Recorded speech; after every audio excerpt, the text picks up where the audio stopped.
தமிழ் சினிமாவில் முன்னணி நடிகை 90s காலகட்டத்தில் வலம் வந்தவங்க தான் நடிகை மீனா. இவங்க பாஜகவில் இணைய இருப்பதாகவும் அவங்களுக்கு மிக முக்கிய பொறுப்பு கட்சியில் வழங்கப்படலான்னு சொல்லப்படுது. தமிழக சட்டசபை தேர்தலுக்கு இன்னும் ஒரு வருஷம் கூட இல்லாத நிலையில தமிழக அரசியல் கட்சிகள் அதுக்கான வேலையை செய்ய தொடங்கியிருக்காங்க. அதிமுக பாஜக கூட்டணி அமைஞ்சிருக்கு. அதே நேரத்தில் புதுசாக கட்சி தொடங்கியுள்ள நடிகர் விஜயும் 2026 சட்டசபை தேர்தல் தான் என்னுடைய இலக்குனே சொல்லியிருந்தாரு. இந்நிலையில அதிமுக பாஜக கூட்டணியினர் ஆட்சியை பிடிக்க இப்போ இருந்தே தீவிரமா வேலை செஞ்சுட்டு வராங்க.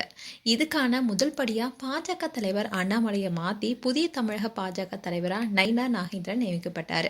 அதுக்கப்புறமா புதிய நிர்வாகிகளை நியமிக்குமாறு நயினார் நாகேந்திரன் கிட்ட பாஜக தலைமை அறிவுறுத்தியிருந்தாங்க.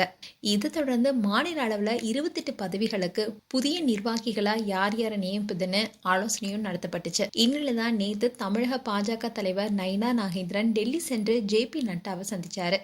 அப்போ இந்த மாநில அளவிலான 28 பதவிகளுக்கான பட்டியல் குறித்து ஆலோசிக்கப்பட்டிருக்கு.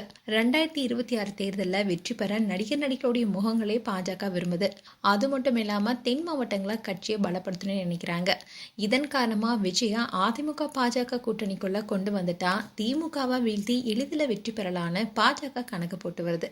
ஆனா இதுக்கு விஜய் பிடி கொடுக்காம இருக்காருன்னு சொல்லப்படுது. பாஜகவில் ஏற்கனவே குஷ்பு, நமிதா உள்ளிட்டோர் திரைப்பிரபலங்கள் இருக்காங்க. இந்நிலைதான் நடிகை மீனா பாஜகவில் இணைய போவதாகவும் அவங்களுக்கு முக்கிய பொறுப்பு கொடுக்கப்படலான்னு தகவல் வெளியாகி இருக்கு. மேலும் தமிழக பாஜகவில் 4 புதிய பொதுச் செயலாளர்கள் நியமனம் செய்யப்பட வாய்ப்புள்ளதாகவும் அந்த பட்டியல தான் நயினார் நாகேந்திரன் டெல்லி போய் ஜே.பி. நட்டா கிட்ட கொடுத்ததாகவும் சொல்லப்படுது. இதுல நடிகை மீனா அண்ட் குஷ்புக்கு முக்கியமான பொறுப்பு கொடுக்கப்படுறதாகவும் சொல்லப்படுது.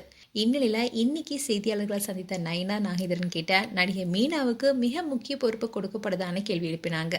இதுக்கு அவர் என்ன சொன்னார்னா, பாஜகல இப்ப நிறைய பேர் இணைஞ்சிட்டு வராங்க. இது எதை காட்டுதுன்னா, ஸ்டாலினுக்கு ஆட்சி முடிய போகுது, அடுத்த வருஷம் தேர்தல் நடக்க போகுது, அடுத்த தேர்தலில் எந்த கட்சி வெற்றி பெற போதோ அந்த கட்சியின் பக்கம் எல்லாரும் வந்துட்டு இருக்காங்க. அதனால நாங்க யார் வந்தாலும் வரவேற்போம்னு சொல்லியிருந்தாரு. மேலும் மீனா குறித்து உங்களுடைய கருத்துக்களை கமெண்ட் செக்ஷன்ல சொல்லுங்க. இது போன்ற வீடியோஸை பார்க்க நியூஸ் தமிழ் கிட்ஸ் சேனலை சப்ஸ்கிரைப் பண்ணுங்க. மறக்காம நோட்டிபிகேஷன் பட்டனை கிளிக் பண்ணுங்க.